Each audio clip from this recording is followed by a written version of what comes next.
I am just a whirling dervish of non-calendrical business. However, I Wait, do know can you stitch that on a pillow? A whirling dervish of centrifugal. Well, what not was it? of non-calendrical. I don't even know what the last word was. And this is Gatriarchs.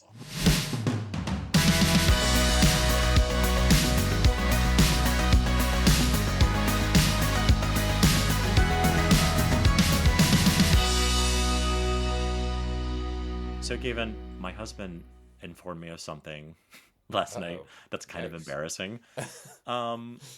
You repeated your something great a second time, and I Wait, also repeated my reaction to your something great wait in the totally by accident. in the The in the Tom podcast. Sawyer, Jamie Grayson's episode, Your Something Great, was reading your kid Tom Sawyer and then Harry Potter. And I reacted with like, oh, problematic language. And then you reacted with something. And then Sloane Just's episode, exactly the same Oh thing my happened. So god.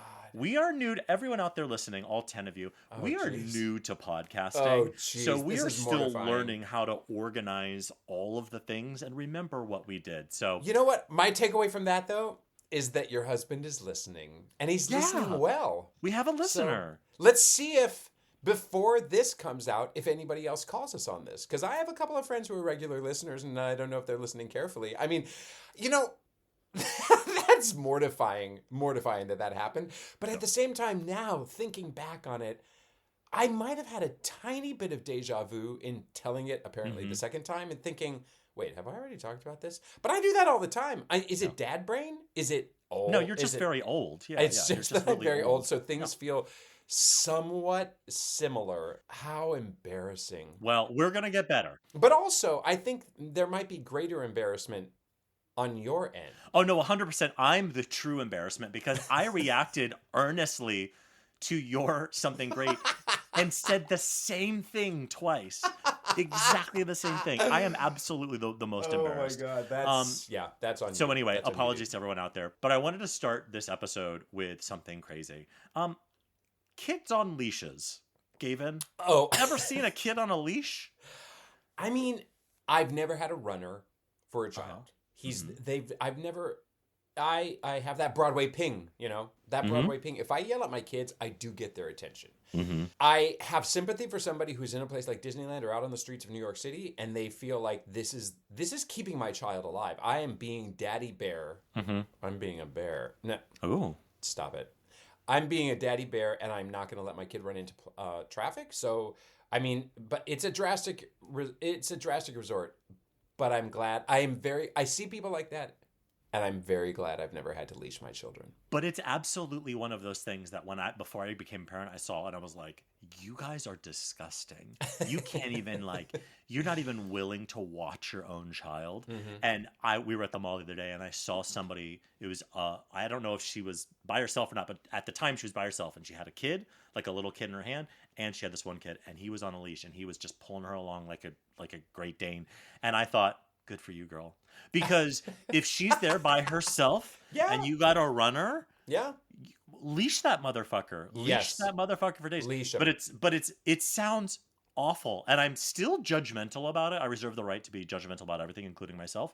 But I was like, yeah, I get that, especially Mhm. for us when it comes to safety. But also, like you said, if you got a runner kid, You got to choose your battles. Parenting is all about choosing your battles. And in this case, I bet her day is a lot more productive by not having to chase the child all the time. and I don't think he's leashed at home, right? Like you don't leash your child at home. I think this was probably a special scenario. Leash him But yeah. to the dining room table so that Exactly. Just tie him to the tree and leave him a bowl of water. So let's talk about traveling with kids really quickly before we get to our really extra special guest. Uh-huh. I am going to I have traveled with both of my kids a few times. This year we are going to travel a lot and very far together. Oh, really? And I'm slightly terrified. So I just wanted to quickly go through how do you travel with kids? I want your advice, but I also want to give the minimal advice that I have. Yeah. But I am a little scared because every time your kid gets a little older, they change, and all of the Mm-hmm. things you need to travel with kids Mm-hmm. changes. So, Mm-hmm. Gavin, do you have any like ideas on like what's the best way to travel with a kid? First of all, I think we always need to divorce ourselves from the idea that there is a one size fits all. Anybody Mm-hmm. who has a blog out there, Mm-hmm. I have no experience with that whatsoever, about the top 5 things you need to be able to travel. It's all bullshit because everything is going to change and everything is circumstantial and everything goes with the vicissitudes of your travel and your kids and the experience. The main thing is you just got to chill out a little bit and this will end and you will get there and it's going to be fine and you're all going to be in one place and who cares if the people behind you hate you or the people in front of you kick you. Well, that's But for sure on my list is like the people yeah. around you. You've got to divorce yourself from feeling any sort of way about those people. Yes, it would be nice if you could keep your kids calm so Mm-hmm. everyone enjoys their time. But also, if you have a 1 year old who's crying because her ear hurts, everyone's going to have Yeah. to get over it. Yeah. Try not to worry yourself Yeah. with the fact that the people behind you are not going to be able to watch Banshees of Inisherin without being disturbed. But and stay awake through it. I might Yeah. add. Although Well, no, Colin I Farrell like. was very good. It was good. Yeah, It yeah, was no, good. it was really I good. mean, I think that it would be a good idea to make eye contact with the people in front and back and just be like, "Hey, bro, sorry about this in advance. I apologize in advance." Seriously, making a human connection with somebody, and if they immediately look like, "Oh God, oh this is going to be terrible. I'm going to have to move," well, at least you gave them a heads up, and maybe they can move sooner. But also making a human connection to be like to say to people, I pre-apologize," and that lowers their expectations. That probably makes them think, "Oh God, there's going to be a monster, a banshee sitting in front of me while I'm trying to watch about Inisherin." But making eye contact, I think, honestly, is a really important thing. I don't think that you need to go to the degree of having sandwich bags full of goodies and No, whatever, pot absolutely not. gummies. But But you do need snacks for your kids. That you to do me need is the snacks. only piece of advice Yes. is to have your Yeah. bag so full of snacks that you swear you could feed the entire plane. But I think it's a really good idea to have them also as surprises. And you pack stuff, little trinkets that are easy little surprises that you take out and it delights the kid and then they have something new to do. And so I would say you don't need to bring a lot of treats, either food or toys, but you don't need to be big quantities, but you probably should bring some differing things to surprise and delight them. And also with a baby, I know that this is hopefully obvious, but just make sure you have a pacifier to let the kid, regulate their ears when they Yeah. take off or landing. I think the snack thing and the toy thing is about the newness, right? Mm-hmm. Like once they get bored with, the puffs or the tablet or whatever you have with them, then you're like, oh, by the way, I also have this car. And it's like, oh, this is going to, this is going to burn the next 5 minutes. And then we got to think of Yeah. something new. Oh, truly in 5 minutes. And also, no asshole parent out there can think to themselves, "Ah, I just wish I could have this to myself." No, dude. You made your bed. You have to lie in it. Your job is to keep your kid occupied on the plane. It really is. So just like, if you stay calm, it's going to be easier for everybody. So something I found out on TikTok, because my entire life is TikTok, is there is a program, and I looked it up to make sure it was real before I recommended it on the podcast. There is a program called TSA Cares, and it's a program where they will send a person at the airport with you from the initial check-in all the way through security. Wow. And it's meant for people who need help. So people with maybe disabilities, people traveling with pets, stuff like that. But if you are traveling with children and multiple children and you don't have enough help, or you have too many bags, or you're a little bit worried about how am I going to get through security with this, you can apply for TSA Cares, and it's totally free. And they will Nice. literally have a person meet you at the airport and will walk with you, hold your stuff, help with your kids all the way through security. So for those of you out there who are traveling, who are a little nervous about it, look up the TSA Cares program. I want to tell one quick travel horror story that I went through, just as a little lighthearted moment before we get into our very, very dark guest.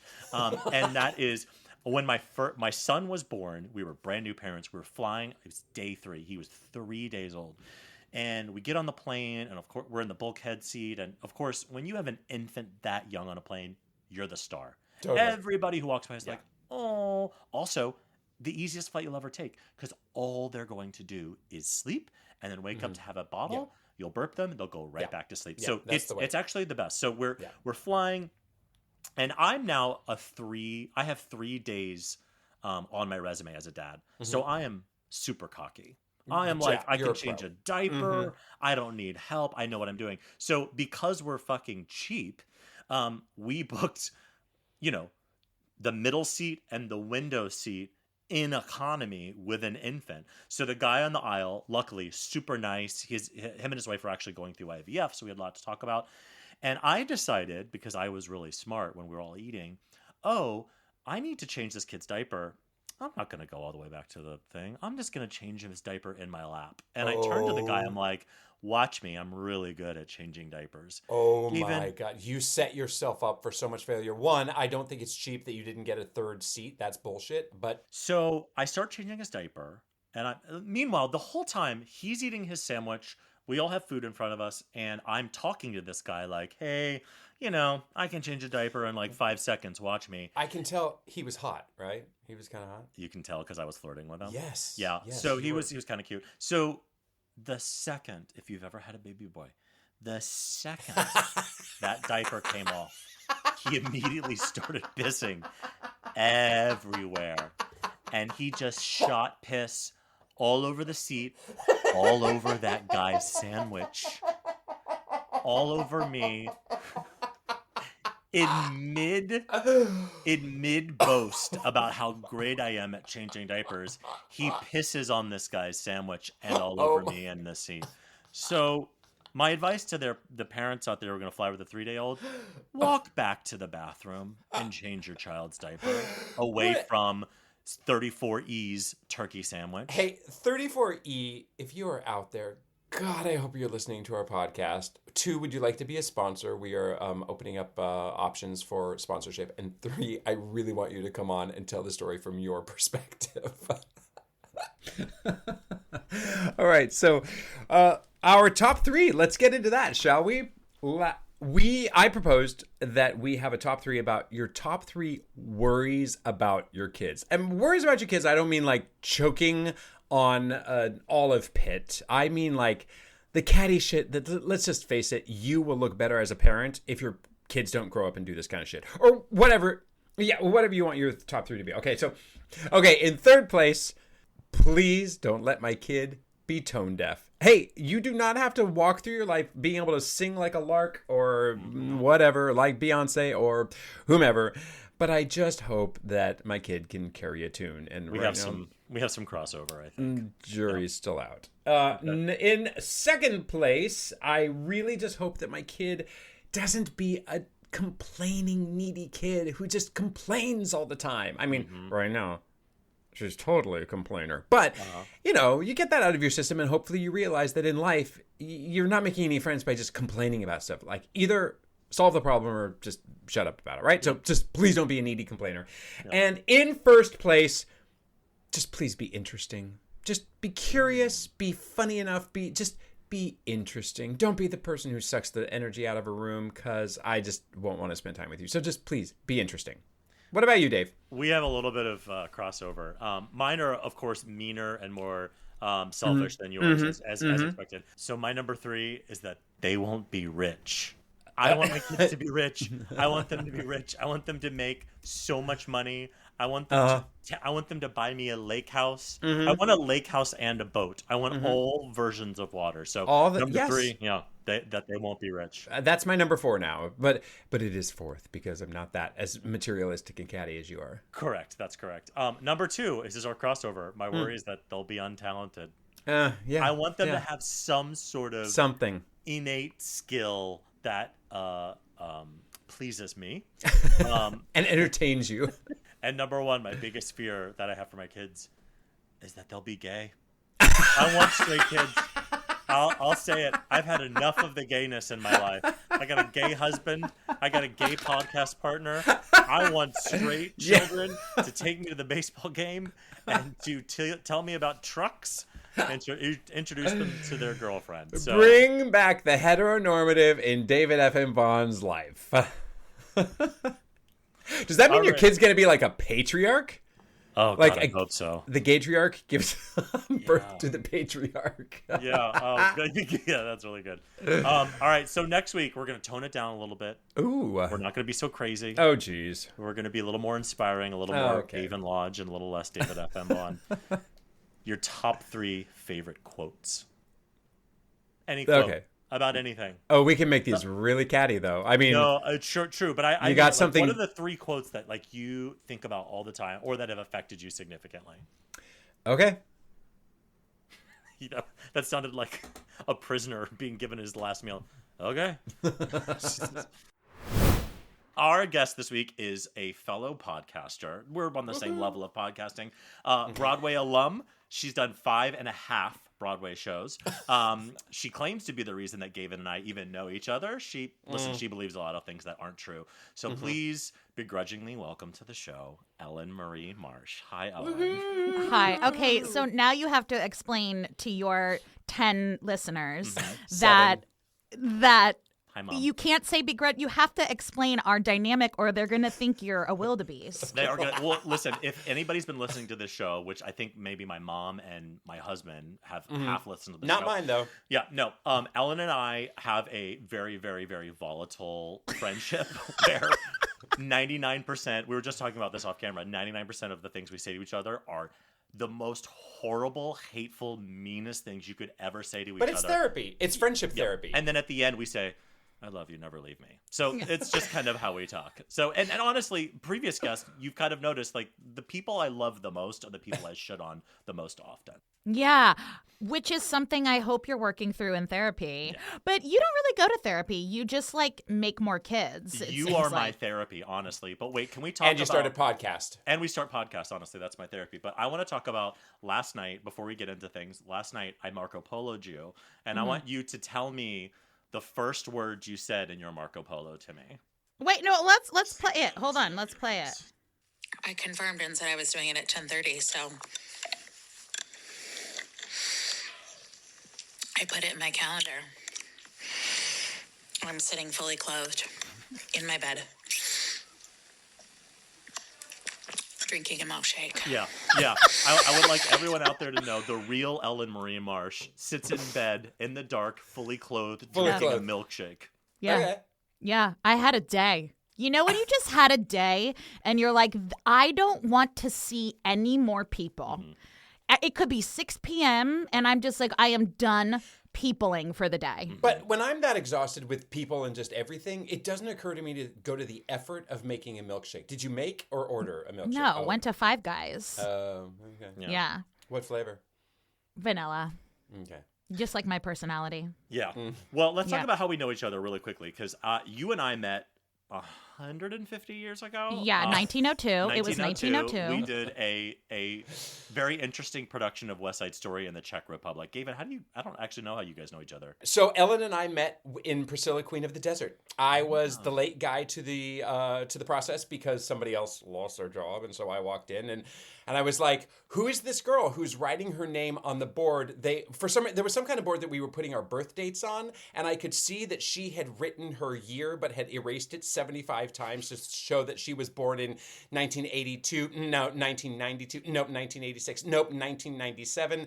And I just remembered this woman who was hilarious, was incapable of saying what year she was born, and I still to this day have no idea how old Ellyn is. None whatsoever. Wait, I don't remember that, but that tracks. That That does for track. It sure was you tracks. and Mike McGowan arguing over what year you were born. Wait, I don't remember that at all. But can you tell one of our favorite stories real quickly in a short full sentence It's not way? going to happen, Ellen. You It's can't. not gonna You happen. can't do it. Because I can't make full sentences. But also one of the things I was curious about is Ellyn and I have argued a fair amount, and I would say it's a little more genuinely arguing than the two of you sometimes, because I remember looking over Ellen's shoulder one time when she was on her phone while we were in Toronto rehearsing, and I'm like, there's somebody labeled the gay in your phone. You've just objectified some friend that you just called the gay.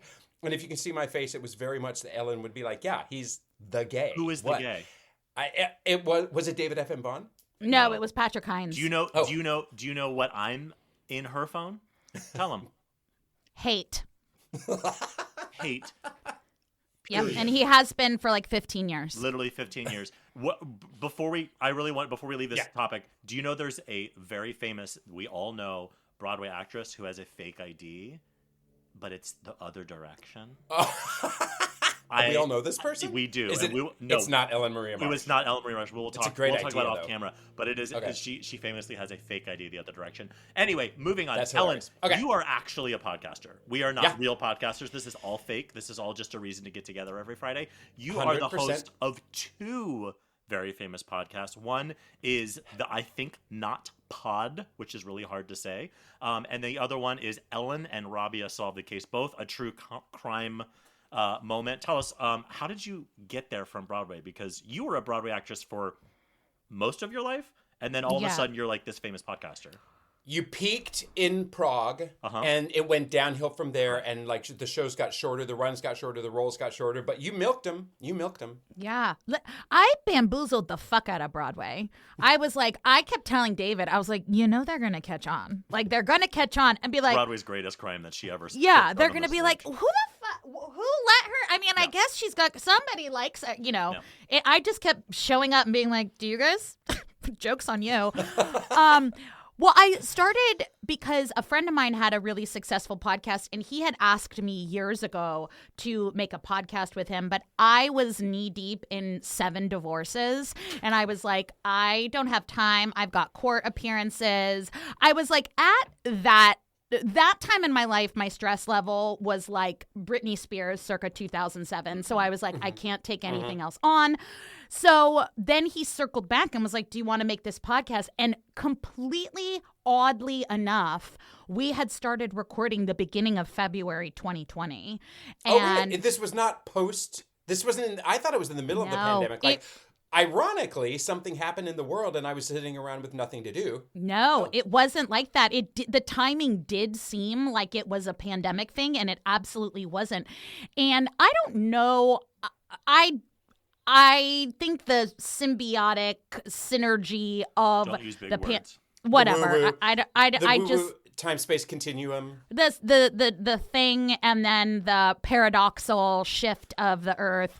It ended up just being really successful. I do kind of think it's because people were just chilling at home and listening to podcasts, and it kind of took off in a really weird way, and I would love to toot my own horn and pat my back and be like, I just rocked at that.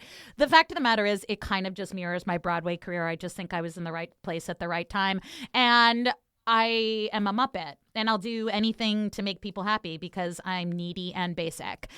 And self-aware, though. Yeah, I mean, call it what it is. Like, what am I supposed to be? No, I actually knew what the fuck I was doing. No, I was getting on a microphone and just yapping. It's so interesting because the beginning of the pandemic really was the beginning of a lot of podcasts. One of my favorite podcasts in the world, Smartless, was the beginning of these 3 guys just wanting to keep in touch during the pandemic and started Zooming. And they were like, well, should we record this? And they were like, yeah, let's do it. And then that became, Smartless is maybe the #1 podcast in the world. And it's like that. It's crazy how that was the beginning, exactly what you were saying. But for you, it had started before that. I didn't know that Smartless started during the pandemic. That timing does make sense. Yeah. But I also think that I've always loved consuming podcasts. I mean, I take it, oddly enough, I take it back to carbs and also red flag toxic men, but we'll talk about that later.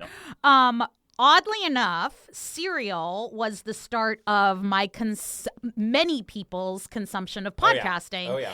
And the crazy thing is cereal never would have been brought to NPR if it wasn't for my other podcast partner, Rabia Chaudhry. So that whole thing props is to Rabia. Yeah. Well, Mad props. The way that Rabia was like a quote, this is her words, not mine, quote, fan of my other podcast. And she reached out to me and said, I really want to do something. And I was like, okay, sure, we're going to do something. Yeah. You guys know that's such a show busy thing to say. Yeah. And then she kept bothering me. I was like, calm down, lady, get off my tits, And she's like a huge titan in true crime. And I was like, oh, you were serious about that? So then we made another podcast. Yeah. I mean, bonkers, and hats off. And you deserve everything you have right now because you're really fucking good at it. And also, you're a terrible person and never leave my life. So let's move Look at you getting in on the show. Let's move to the topic at hand. You are a parent. Let's talk about that also. Like we're A parenting are you a podcast. gay parent? Have you ever been a gay parent? Do you want to be a gay parent? I feel I am an emotional lesbian because I am how you know sexuality isn't a choice. Because obviously I wouldn't choose men. Right. So I would like my life partner to be a woman, but who would also, let me take it every once in a while with some random dude. Mm-hmm. Do you think there's how many women agree with you? One, and how All many of them. women are living that life? Would you say? I don't think that's a very mainstream lifestyle. Mm-hmm. But I do think that the more we open our eyes to these non-conventional lifestyles, like there is this family on TikTok, they're married and they have a house and the mom and dad live on separate floors. I was like, that's, oh my God. Why not? You had a very funny post a little while ago. I mean, you have a funny post daily. But you did the Carol Burnett saying, if I ever got married again, he would have to live in the house next door. Yeah. But you and I, Ellen, have a close friend who says that all the time. Is like, I struggle to keep girlfriends because I don't want to live with them. I want to have a separate residence. But here's the thing. You straight people are always 10 years behind us. The gays we are so far beyond, like we're the ones who came up with open relationships and non-traditional, like, but it's actually true. Like all jokes aside, like I feel like the kids now are starting to like be like, no, I want to have a relationship structure that works for me. It doesn't have Not the to be church. we get married. Exactly. We don't have to get married and have the kids. But speaking of, you were married and you had a kid. And so you are a parent. So that is how you earned your way onto this podcast. And so I want to talk a little bit of, okay. Yeah. All right. She's rolling her eyes for the people listening. But I wanted to get into that a little bit because I think it would be really helpful for people to hear both about kind of being married, but now that you're not married and you're dating and you have a kid, that's got to be very different than, you're 22 and you're on Bumble and just swiping. Oddly enough, my podcast has turned into some kind of a platform for me being the poster child for divorce is amazing. And I didn't really mean it. And both of you, actually, David more so knew my ex. David knew my ex for a very, very long time. Did he like your ex? Do you think, is your ex listening? You did like Travis for a minute. He was nice, but like we were oil and water. Like he's like on the bro-y side of things, but like he was nice enough. Never not nice to me, always kind to me. But yeah. He wasn't an outwardly like awful person. Like he was British and charming enough. Like he wasn't a guy you were like, red flag central. Like, I had enough red flags to make a caftan, but like not many people saw them. You know what I mean? Yeah. And does he listen to any of your podcasts? And also, does your daughter listen to your podcasts? Lola has listened to a couple of my podcasts as of a couple months ago. Do you know why? This is so embarrassing. Why? Her kids are like her friends are like fans of mine. Oh God. Oh God. They're like, I follow your mom on TikTok. I know. She resents the fuck out of you, doesn't she? I don't know if she does. I think maybe, but I also think there's like a little part of her that's like, my mom is cooler than your mom. Yeah. Nice. She also grew up in that, right? You were always fearless. I remember you showing up to an audition at Actors Equity near the McDonald's. We all know where the McDonald's is. Mm-hmm. With Lola in a bag, and you're like, hey, not in a bag, but like with you, and you're like, hey, we're gonna go audition here, hold this baby. But like Lola has been on Broadway stages. There's a beautiful photo in your house that I love so much of her at the New Amsterdam Theater, kind of in the wings. Is it New Amsterdam? And she's like peeking from the side of the wings, and she's like probably 4 or 5. It's just a gorgeous photo. So she's been around kind of your celebrity for a long time. We were doing Broadway Cares. Right? It was like a Broadway Cares thing, right. and we were sound checking. And oddly enough, she was watching Andrea Burns sing. Fast forward years later, Andrea Burns and I were in Rose Tattoo together, and I showed her the picture. It was really magical. But yeah, I think that somehow in this podcasting world, I started talking about my divorce, and then I had a relationship after my divorce that ended in a blaze of glory again, which seems to be. Is this therapy?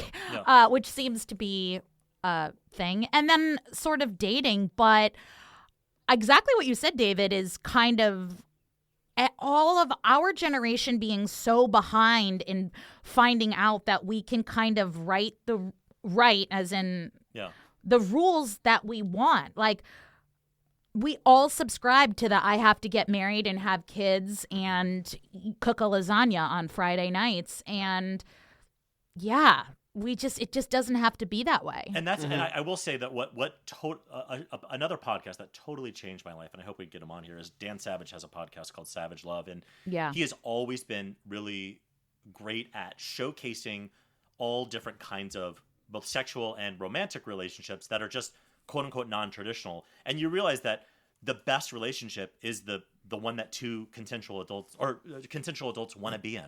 End of discussion. Whatever that means. And that could mean, and he always says this great thing. He says the success of a relationship is not in its length.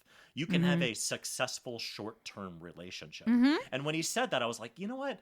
That's fucking beautiful. I have exes that I think it was a successful relationship. It just ran its course and we're done, and that's fine. But the kind of like, we don't have to fall in love, get married, have a baby, buy a house, do all those things. I mean, first of all, nobody can afford, no gays can afford babies, and no people can afford houses anymore. So let's just take that off the table immediately.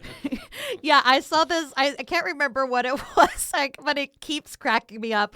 It was some, I don't know, meme or something, and it said, millennials are just walking around here like they rent the joint, you know?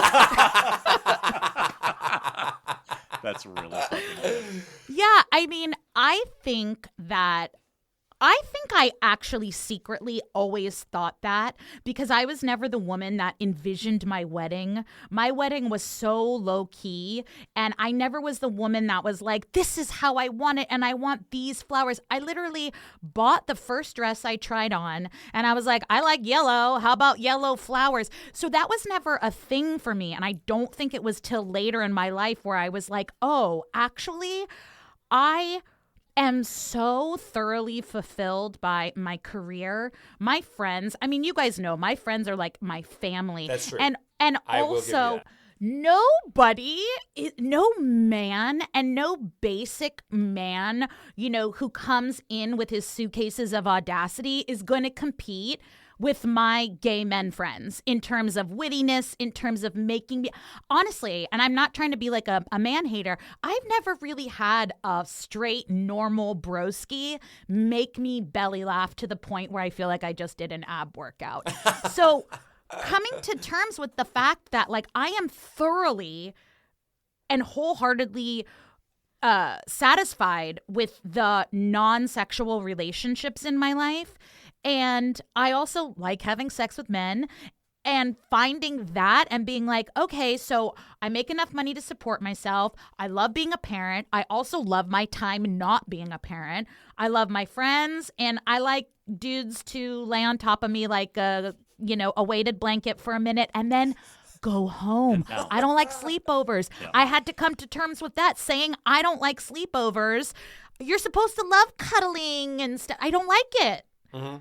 It's probably some trauma thing, but I don't like it. But it's not. I don't think it's trauma. I think it's you. You're fulfilling a role that you were kind of taught, even if you weren't literally taught it. You saw it in movies. It kind of existed in the zeitgeist. So you were fulfilling a role until you started kind of having to kind of think for yourself, and whether that was just naturally because you got older, or because much older, or because you're kind of forced out of it in like born in being divorced or whatever. You got to finally, we all are desperately trying to find ourselves, and you were lucky enough to go, wait a minute, I think I'm figuring out what I actually want. And the fucking gag is that you aren't unique, and that the guys I guarantee you guys out there who are like, I just want a girl that I can lay on top of for a little bit, and then I kind of want to go home and sleep in my own bed.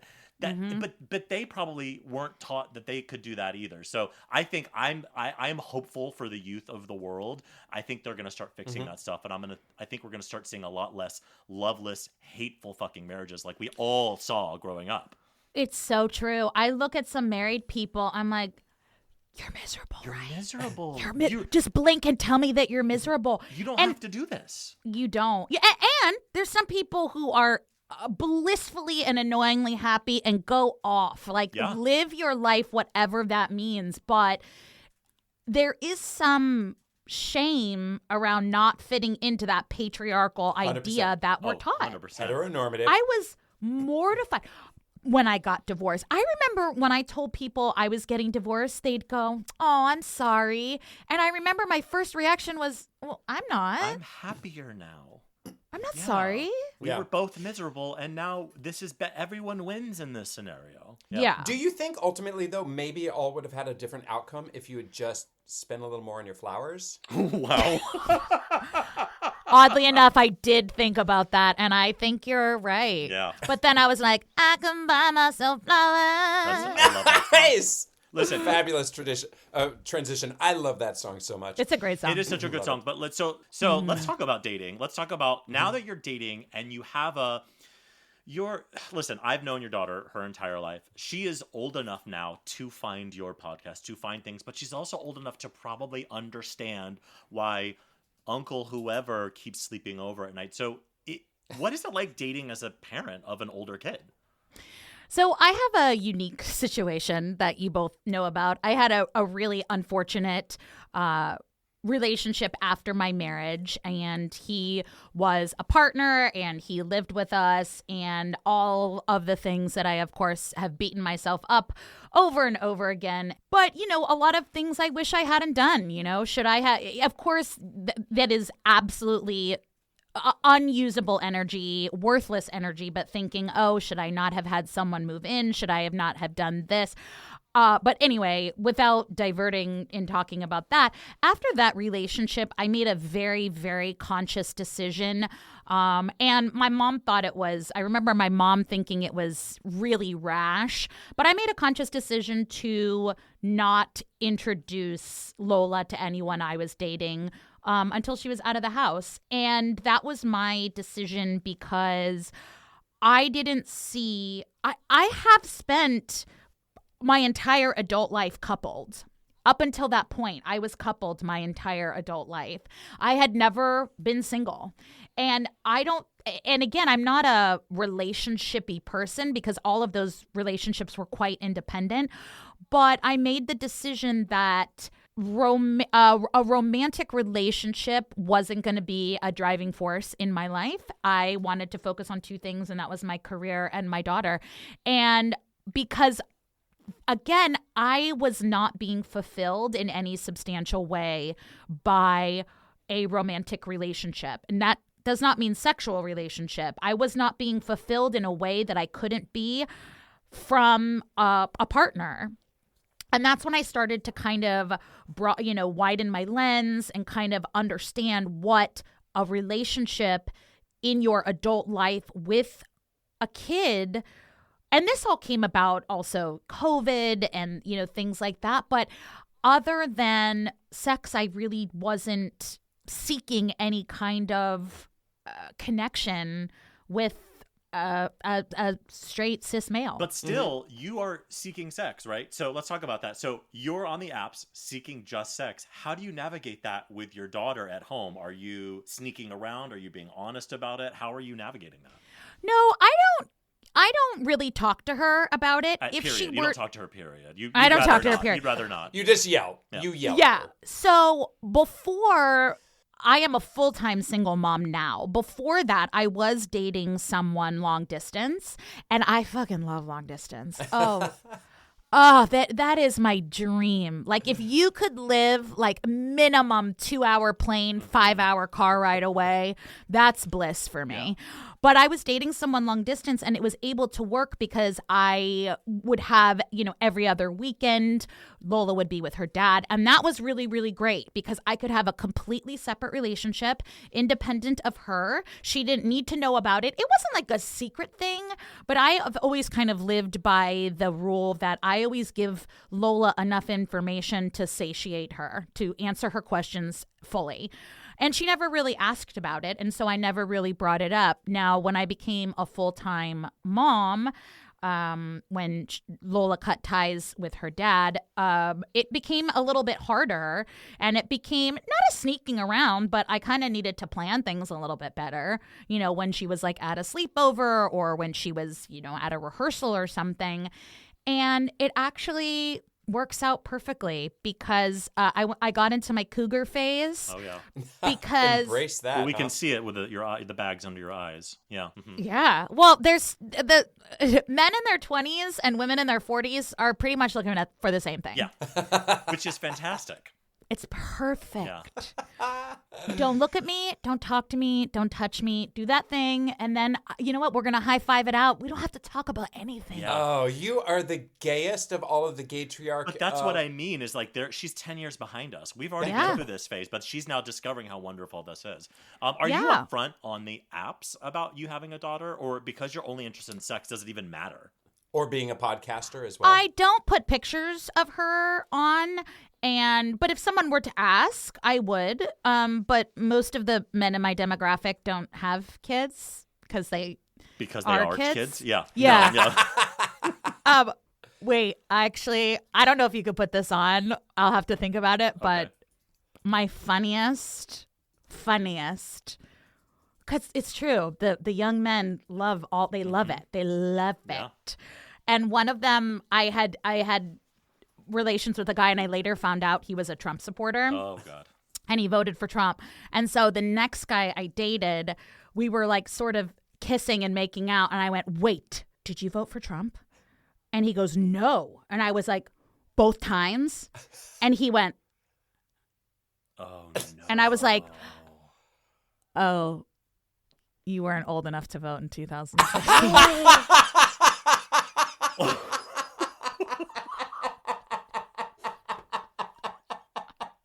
Oh, my God. Oh, my God, you guys. I mean, that is a fantastic story. True story. Because the face that he made was like, Yeah, the face wasn't, oh, That's no, how am I going to tell her that I awesome. voted for him the first time? The face was, I don't know, why didn't I vote that first time? Oh, yeah, and God, and that's if I tell her fantastic. how young I really am, is this not going to be a sure thing? I mean, And I'm like Julia Roberts in Pretty Woman. I'm like, babe, I'm a sure thing. I'm not sure. It's fine. Yeah. and then are you ever recognized in the dating apps for being a big Broadway star and podcasting star or anything? Or does anybody give a shit? Because it's different. You're different segments of the population that you're swimming with. Yeah. No.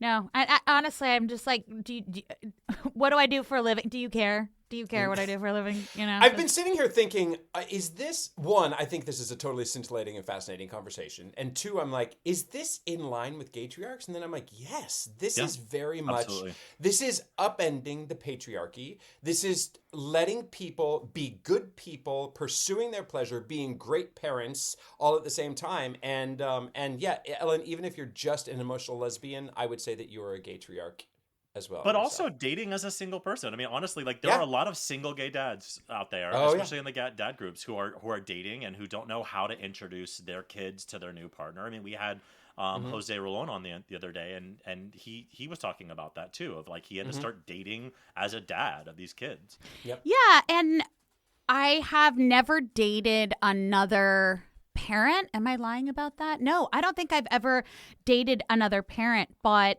which is also, convenient, so you don't have to negotiate that. Which, right. That's nice. But I made, in that promise I sort of made to myself to never introduce Lola. Also, Lola trumps everything. If something comes up, I have no emotional connection to it. I'm like, I can't do it, at 6. Sorry, maybe I'll catch up with you later. But again, because I'm not seeking any kind of emotional connection. And that was a really hard conclusion to come to. But okay, because I think to myself, it's like an embarrassment of riches. I have fantastic people in my life that I am completely fulfilled in every aspect of my life. So I'm not looking, at least right now, maybe as we get older and our friends start dying off, they're going to just be picked off one by one. It might change. But for now, if I had an option to like hang out with you guys or go out on a date, I would absolutely just hang out with you guys. Yeah. That sounds like, because it's a sure thing. I'm absolutely going to have a blast. I'm absolutely, going to be better at everything than David.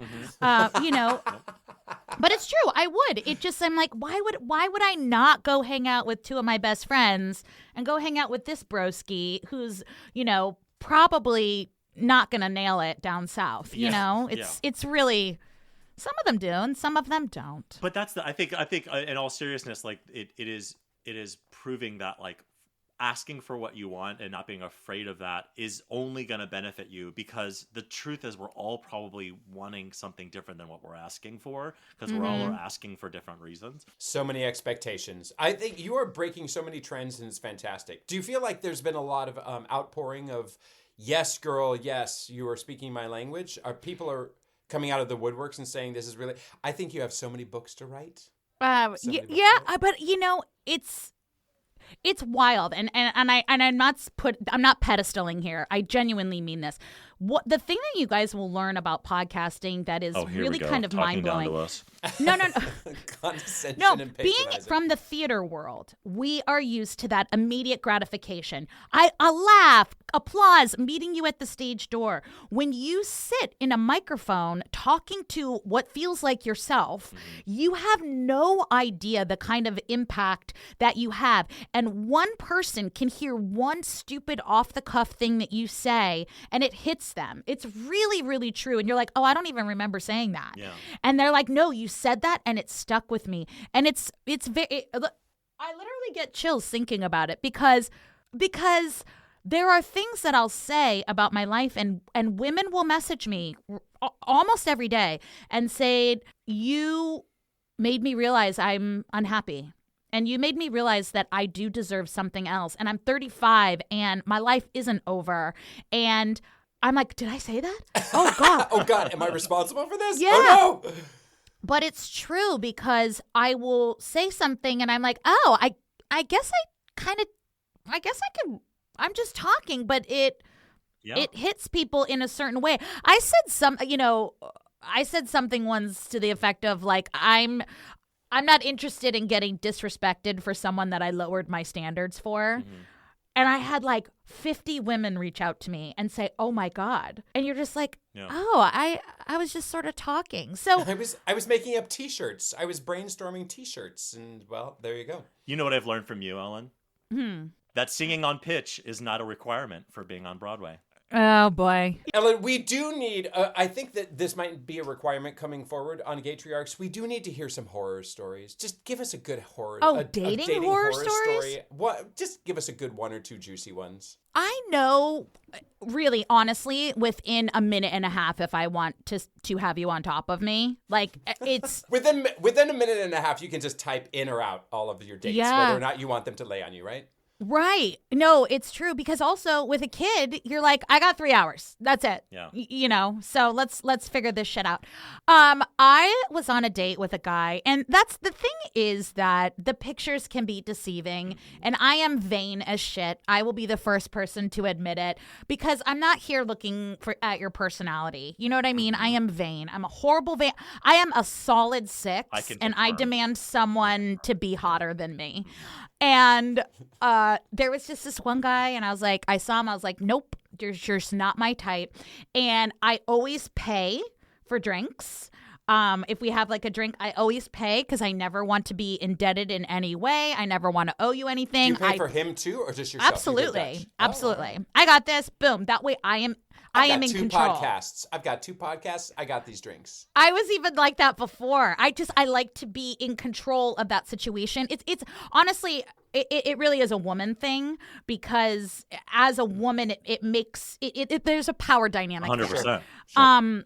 So I scooted to Broadway bowling after the date, and this man left me this text that was the most evil, hateful thing. He was like, women like you are so disgusting. You hide behind a smile and a giggle, and you try to pretend to be all nice, and you're not. You are awful, and you're like, you are all the same. You're all friendly to my face, and then and I was like, sir, I'm sorry that Broadway bowling sounded like a better time than your halitosis-laden conversation. Which, by the way, Broadway bowling is in Port Authority. So that's a huge dig on him, honestly. You went to Port Authority instead of continuing the date. Exactly. Yeah. I was like, what? I want to hang out with you're like the human embodiment of a mothball. Wow.